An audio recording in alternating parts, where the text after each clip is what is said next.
அனைவருக்கும் வணக்கம். Jagannathan KTV school YouTube channel. நம்ம சேனலில் உயர்கல்வி அட்மிஷன் மற்றும் வேலைவாய்ப்பு தகவலாம் பார்த்துட்ருக்கோம். அந்த வருஷத்தில் காந்திகிராம் ரூரல் இன்ஸ்டியூட் இப்போ 2025-26 அகாடமிக் இயருக்கு கவுன்சிலிங் ஷெட்யூல் பண்ணிட்டாங்க. யாருக்கு எப்போ என்ன அப்படிங்கிற விளக்கத்தை அந்த வீடியோவில் பார்ப்போம். இதுவரை நம்ம சேனலை சப்ஸ்கிரைப் பண்ணலாம் பண்ணிவிட்டு இந்த மாதிரி தகவலெல்லாம் ஷேர் லைக் பண்ணுங்கள். மறக்காமல் இந்த ஆல் நோட்டிஃபிகேஷன் பெல் பட்டினா ஆன் பண்ணுவீங்க அந்த அப்டேட்லாம் தெரிஞ்சுக்கிறதுக்கு. இது டேரெக்டாக இந்த ஹோம் பேஜில் பார்த்தீங்கன்னா எந்த ஒரு அப்டேட்டும் தெரியலை. அதுக்கு பதிலாக நீங்கள் அட்மிஷன் 25-26 கிளிக் பண்ணுங்களேன். அந்த மெனு கிளிக் பண்ணிங்கன்னா next page admission page open ஆகுதா. இங்கே டிப்ளமோ பிஇ வொகேஷனல் கோர்ஸ்லாம் இருக்குது பாருங்கள், அது ஒன்று. அப்புறம் கீழே UG and PG courses. Okay, ரெண்டுக்குமே ரிலீஸ் பண்ணிருக்காங்க. நீங்கள் என்ன கோர்ஸுக்கு அப்ளை பண்ணியிருக்கீங்களோ உங்கள் லிஸ்ட்டை நீங்கள் வெரிஃபை பண்ணி பார்க்கலாம். நான் யூஜி பிஜி போடாமே ஃபஸ்ட்டு. யூஜிக்கு பொறுத்த வரைக்கும் இன்னும் ஓப்பன் பண்ணலை. காரணம் என்னென்னா, இன்னும் QT எக்ஸாம் முடிஞ்சிருக்கு. இப்போ தான் ரிசல்ட் வந்த பிறகு தான் அப்படின்னு ஸ்டார்ட் பண்ணுவாங்க. இப்போ இவங்களுக்கு பாருங்கள், அதில் யாருக்கு கால் பண்ணியிருக்காங்க அப்படின்னா, list of candidates called first counselling கொடுத்துருக்காங்க. பார்த்தீங்களா, ஃபஸ்ட்டு கவுன்சிலிங் யாருக்கெல்லாம் கால் பண்ணியிருக்கு அப்படின்றத ஜஸ்ட் அதை கிளிக் பண்ணுங்கள். அந்த மெனுவை கிளிக் பண்ணால் என்னென்ன கோர்ஸுக்கு எவ்வளோ பேர் அப்படின்ற விஷயம் அதில் தெரிய வர வரைக்கும் ஒரு PDF ஃபைல் ஓப்பன் ஆகும். ஓகேங்களா. ஸோ ஃபஸ்ட்டு கவுன்சிலிங் பாருங்கள், என்னென்ன கோர்ஸஸ்க்கு. MSc கெமிஸ்ட்ரி ஃபஸ்ட்டு இருக்குது. அவங்களோட ஃபீஸ் எவ்வளவு? 16,970. டேட்டு 6ஆம் தேதி வந்து 10 இன்றைக்கி காலையில் முடிஞ்சு போச்சு. அவங்களுக்கு 10 to 2 கிளிக்கியர் பார்த்து போய்ங்கன்னா உங்களுடைய லிஸ்ட்டை தெரிஞ்சுக்கலாம்.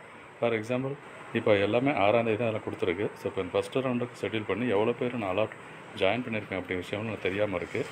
அதுக்கு நீங்கள் லிஸ்ட்டை மட்டும் இப்போ தெரிஞ்சுருக்கேன் பாருங்கள். இருக்குது BSc டெக்ஸ்டைல்ஸ் கம்ப்ளீட் கோர்ஸுக்கு இது எல்லாமே உங்களுக்கு இமெயில் வந்திருக்கும். ப்ளஸ் இதில் SMS வந்திருக்கும். ஓகேங்களா. ஸோ யாரெல்லாம் இன்றைக்கி அட்டன் பண்ணியிருக்காங்க, கூப்பிட்டுருந்தாங்க அப்படிங்கிறத இந்த லிஸ்ட்டு. எவ்வளோ பேர் அட்டன் பண்ணாங்க, எவ்வளோ பேர் ஜாயின் பண்ணியிருக்காங்க, இது அடுத்த ரவுண்டு இருக்குமா இருக்காதா அப்படிங்கிற விஷயம் எல்லாமே அடுத்தடுத்த வீடியோவில் தான் இன்ஃபர்மேஷன் வரும். அந்த வெப்சைட்டில் அப்டேட் பண்ணுவாங்க. ஸோ தொடர்ந்து அந்த வெப்சைட்டை பார்த்துட்டே இருந்தீங்கன்னா தான் அந்த விஷயத்தை தெரிஞ்சுக்க முடியும். ஸோ இப்போ எவ்வளோ பேர் கால் பண்ணியிருக்கீங்க அப்படின்றது ஒவ்வொரு கோர்ஸு இந்த கிளிக் ஹியரை ரிலீஸ் பண்ணி பாருங்கள். ஓகேங்களா. இப்போ அடுத்த இந்த கோர்ஸுக்கு யார் பார்க்கலாம். இந்த பேக்கில் போயிட்டு மேலே இன்னொரு ஸ்டெப் இருக்குது பாருங்கள். அதாவது டிப்ளமோ கோர்ஸஸ்லாம் இருக்கு இல்லையா, அவங்களுக்கு இந்த பாருங்கள் ஃபஸ்ட்டு கவுன்சிலிங் சொல்லியிருக்காங்களா. List of candidates called first counselling click பண்ணுங்கள். கிளிக் பண்ணிங்கன்னா நெக்ஸ்ட் பேஜ் ஓப்பன் ஆகும். ஸோ நெக்ஸ்ட் பேஜில் கோர்ஸ் வைஸ் என்னென்ன இவங்களுக்கு ஒரு சில பேருக்கு 6ஆம் தேதி, இந்த சிவில் இன்ஜினியரிங் 9ஆம் தேதி, அப்புறம் BE வொகேஷனல் கோர்ஸ் எல்லாம் பார்த்திங்கன்னா 10ஆம் தேதி. சரி, யாரெல்லாம் இப்போ 9ஆம் தேதி பார்ப்போமே, பிடெக் சிவில் இன்ஜினியரிங் லேட்டரல் எண்டில் யார் கால் பண்ணியிருக்காங்கன்னா கிளிக் ஹியரில் இவ்வளோ தாங்க. இவ்வளோ பேர். டேட்டு 9/6, டைம் 2 மணி. எங்கே? Centre for rural technology. Fees அவங்களுக்கு 25,370. ஒருத்தர் தான் இப்போ ஜாயின் பண்ணியிருக்காரா என்னென்னு தெரில.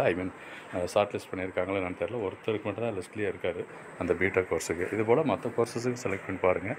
இதில் சந்தேகங்கள் இருந்துச்சுன்னா கமெண்ட் செக்ஷனில் பண்ணுங்கள், ரிப்ளை பண்ணுவோம்.